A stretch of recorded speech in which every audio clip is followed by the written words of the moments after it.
తెలంగాణ కాంగ్రెస్ లో ఆసక్తికర పరిణామం చోటు చేసుకుంది. సీఎం రేవంత్ తన నివాసంలో మంత్రులకు ప్రైవేట్ డిన్నర్ పార్టీ ఇచ్చారు. దాదాపు రాష్ట్ర మంత్రులంతా విందుకు హాజరయ్యారు. కేబినెట్ విస్తరణ ఊహాగానాల నేపథ్యంలో డిన్నర్ పార్టీపై ఆసక్తికర చర్చ సాగుతోంది. అదేవిధంగా ప్రభుత్వ పథకాల ఫీడ్బ్యాక్, ప్రతిపక్షాల విమర్శలపై చర్చించినట్లు సమాచారం. డిన్నర్ పార్టీపై ఓవైపు ఆసక్తి రేపుతుంటే మరోవైపు నేతల్లో హైటెన్షన్ నెలకొంది. విస్తరణకు ముందు సీఎం ఆనవాయితీగా ఇస్తున్న డిన్నర్ అంటూ టాక్ వినిపిస్తోంది. ఇక రేపు సీఎం రేవంత్ మరోసారి ఢిల్లీకి వెళ్లనున్నారని తెలుస్తోంది.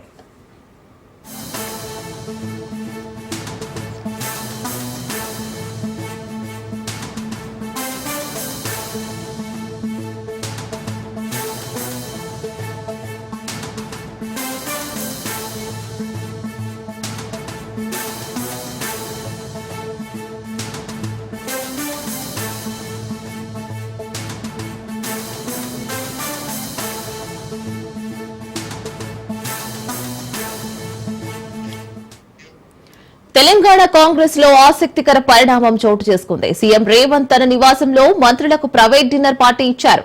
దాదాపు రాష్ట్ర మంత్రులంతా విందుకు హాజరయ్యారు. కేబినెట్ విస్తరణ ఊహాగానాల నేపథ్యంలో డిన్నర్ పార్టీపై ఆసక్తికర చర్చ కొనసాగుతోంది. అదేవిధంగా ప్రభుత్వ పథకాల ఫీడ్బ్యాక్, ప్రతిపక్షాల విమర్శలపై చర్చించినట్లు సమాచారం. డిన్నర్ పార్టీపై ఓవైపు ఆసక్తి రేపుతుంటే మరోవైపు నేతల్లో హైటెన్షన్ నెలకొంది. విస్తరణకు ముందు సీఎం ఆనవాయితీగా ఇస్తున్న డిన్నర్ అంటూ టాక్ కూడా వినిపిస్తోంది. రేపు సీఎం రేవంత్ మరోసారి ఢిల్లీకి వెళ్లనున్నారని తెలుస్తోంది.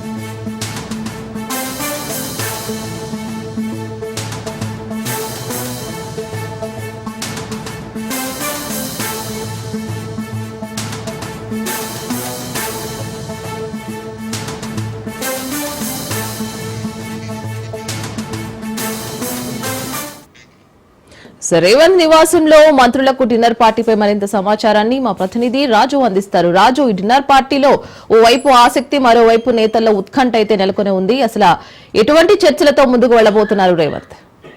Good morning Irina. నిన్న రాత్రి డిన్నర్ విత్ డిబేట్ పేరుతో ముఖ్యమంత్రి రేవంత్ రెడ్డి నివాసంలో మంత్రులకు ప్రత్యేకంగా విందు ఏర్పాటు చేయడం జరిగింది. ఈ విందులో ఏఐసిసి ఇన్ఛార్జ్ గా ఉన్నటువంటి మీనాక్షి నటరాజన్ కూడా పాల్గొనడం జరిగింది. ప్రధానంగా క్యాబినెట్ ఎక్స్పాన్షన్ ఏదైతే ఉందో దీంతో పాటు పిసిసి కార్యవర్గ కూర్పు పై యొక్క సమావేశంలో చర్చించినట్టుగా కూడా తెలుస్తా ఉంది. ఇప్పటికే ప్రస్తుతం కాంగ్రెస్ లో నెలకొన్న పరిస్థితులు, పార్టీలో ఉన్నటువంటి సమస్యలు, అదేవిధంగా జిల్లాల వారీగా కూడా నేతలు తనపై కావచ్చు, పార్టీపై కావచ్చు ఎట్లాంటి ప్రెజర్ పెడతా ఉన్నారు మంత్రి పదవుల కోసం అనే దానిపై మంత్రులకు వివరించినట్టుగా కూడా మనకు తెలుస్తా ఉంది. క్యాబినెట్ విస్తరణపై ఒక్కొక్క మంత్రి నుంచి కూడా వ్యక్తిగతంగా అభిప్రాయాలు సేకరించినట్టుగా కూడా తెలుస్తా ఉంది. ఆయా జిల్లాల వారీగా సామాజిక సమీకరణాలు, అదేవిధంగా సీనియారిటీ ఎవరికి ఇస్తే బాగుంటుంది, క్యాబినెట్ లో స్థానం ఎవరికి ఇస్తే బాగుంటుంది, మీ వర్షన్ చెప్పండి అని ఒక్కొక్కరు మంత్రి ద్వారా ఫీడ్బ్యాక్ తీసుకున్నట్టుగా కూడా తెలుస్తా ఉంది. ప్రస్తుతం ఆశావాహుల్లో ఎవరి మైలేజ్ ఏ విధంగా ఉంది, ఎవరికి ఇస్తే పార్టీకి మేలు జరుగుతుంది అనే అంశాన్ని ఒక్కొక్క మంత్రి ద్వారా కూడా అడిగి తెలుసుకొని స్క్రీనింగ్ చేస్తున్నట్టుగా కూడా తెలుస్తా ఉంది. దీంతో పాటు పార్టీ కార్యవర్గంపై కూడా మీనాక్షి నటరాజన్ పైన సలహాలు, సూచనలు ముఖ్యమంత్రి రేవంత్ రెడ్డికి ఇచ్చినట్టుగా కూడా తెలుస్తా ఉంది. అదేవిధంగా పిసిసి కార్యవర్గంలోకి ఎవరు తీసుకోవాలి, ప్రస్తుతం ఉన్న పరిస్థితుల్లో పార్టీ సిచ్యువేషన్ ఏ విధంగా ఉంది, ప్రజలు ఏమనుకుంటా ఉన్నారు కాంగ్రెస్ పార్టీ గురించి అనే అన్ని అంశాలను ఈ యొక్క సమావేశంలో చర్చించినట్టుగా కూడా తెలుస్తా ఉంది.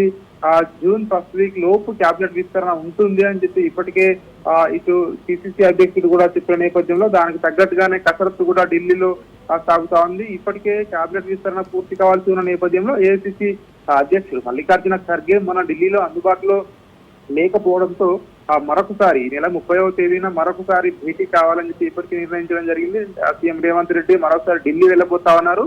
30వ తేదీన క్యాబినెట్ లిస్ట్ అనేది ఇంకా 6 బెర్తులు ఖాళీగా ఉన్నాయి. సో ఈ 6 బెర్తులు ఇప్పటికే ఉన్నటువంటి ఎవరైతే ఆశావాహులు ఉన్నారో మరి ఈసారి 6 అభ్యర్థులను ప్రకటిస్తారా, లేదంటే 4 లేదా 5 స్థానాలు ఇచ్చి ఇంకా 1-2 స్థానాలు అదే విధంగా ఖాళీ పెట్టి మరికొన్ని రోజుల తర్వాత భర్తీ చేస్తారా అనేది ఇంకా కూడా తెలియాల్సి ఉంటుంది. ఇప్పటికే దీనికి సంబంధించి 30వ తేదీన party general secretary KC Venugopal అధ్యక్షతన జరిగే ఈ మీటింగ్ కు సీఎం రేవంత్ రెడ్డి అదేవిధంగా పిసిసి చీఫ్ మహేష్ కుమార్ గౌడ్ హాజరు కాబోతా ఉన్నారు. ఆ సమావేశంలో దీన్ని మిగిలిన 6 అభ్యర్థులకు సంబంధించి అదేవిధంగా పిసిసి కార్యవర్గానికి సంబంధించి లిస్టును ఫైనల్ చేయబోతా ఉన్నారు.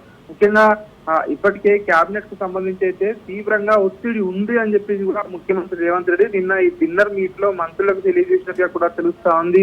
సో ఎంత ప్రెజర్ ఉన్నప్పటికీ అధిష్టానం నిర్ణయమే ఫైనల్ అని చెప్పి కూడా చెప్పినట్టుగా కూడా తెలుస్తా ఉంది. కేవలం అధిష్టానం సూచన మేరకే సో ప్రస్తుతం ఉన్నటువంటి పరిస్థితులన్నింటినీ కూడా మీతో షేర్ చేసుకుంటున్నానని చెప్పి కూడా ముఖ్యమంత్రి రేవంత్ రెడ్డి మంత్రుల వద్ద ప్రస్తావించినట్టుగా కూడా తెలుస్తా ఉంది. అదేవిధంగా ఎవరికి మంత్రి పదవి ఇస్తే బాగుంటుంది, పార్టీకి మేలు జరుగుతుంది అనే అంశాన్ని కూడా మంత్రుల దగ్గర నుంచి ఒక ఫీడ్బ్యాక్ గా కూడా తీసుకున్నారని చెప్పి కూడా తెలుస్తా ఉంది. రేపు 30వ తేదీన జరిగే సమావేశంలో ఒక మంత్రులు ఏమనుకుంటున్నారు, ఫీల్డ్ లెవెల్లో ఇక్కడ కాంగ్రెస్ పార్టీ ఏమనుకుంటా ఉన్నారు కాంగ్రెస్ లో అని చెప్పేసి కూడా ఇవన్నీ కూడా అధిష్టానం దృష్టికి తీసుకువెళ్ళడానికి ఈ యొక్క సమావేశం నిర్ణయించినట్టుగా కూడా తెలుస్తా ఉంది.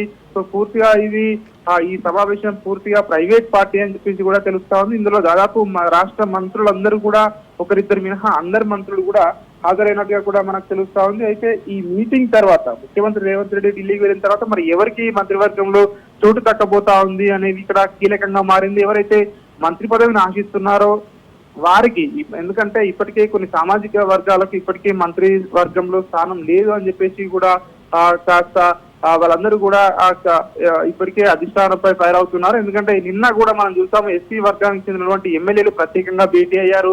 ఇటు మీనాక్షి నటరాజన్ తో సమావేశం అయ్యారు, తమకు ప్రాతినిధ్యం కల్పించాలి అని చెప్పి కూడా ఇప్పటికే కోరడం జరిగింది. సో ఈ విధంగా చూస్తున్నట్టయితే సామాజిక సమీకరణాలు కావచ్చు, సీనియారిటీ కావచ్చు, అదేవిధంగా ఉమ్మడి జిల్లాల వారీగా కావచ్చు, సో ఎవరెవరికి ప్రాతినిధ్యం లభించబోతా ఉంది, సో అధిష్టానం ఎట్లాంటి నిర్ణయం తీసుకుంటుంది అనేది ఇక్కడ కీలకంగా మారింది. సో ఈ నేపథ్యంలో నిన్న రాత్రి ముఖ్యమంత్రి రేవంత్ రెడ్డి నివాసంలో ఏర్పాటు చేసినటువంటి ఈ సమావేశానికి దాదాపు మంత్రులందరూ కూడా సమావేశం కావడం జరిగింది.